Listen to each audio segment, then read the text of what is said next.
En Libye, les armes se taisent après la libération du chef d'un des groupes armés les plus influents de l'ouest libyen. Un chef dont l'arrestation par un groupe rival lundi avait déclenché de violents combats ayant fait 55 morts et qui a été relâché dans la nuit de mercredi à jeudi selon une source militaire.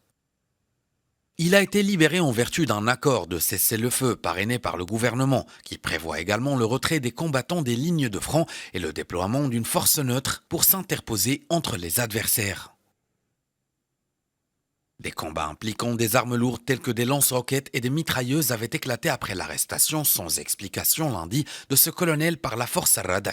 De son côté, Abdelhamid Dbiba, premier ministre du gouvernement libyen reconnu par la communauté internationale, a appelé les milices à enterrer la hache de guerre.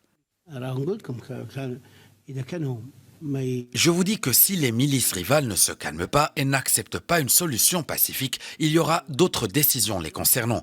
Que se passe-t-il? Chaque jour, ils sèment des troubles dans les rues. Chaque jour, ils provoquent des affrontements. Chaque jour, les gens sont terrorisés. La vie des populations n'est pas un jeu. Nous prendrons d'autres mesures contre eux. Nous devons être sévères.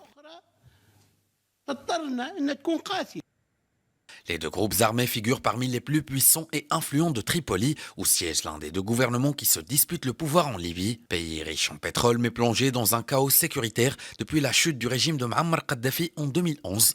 Dans les pires affrontements dans la capitale en un an, 55 personnes ont été tuées et 146 autres blessées, principalement des combattants.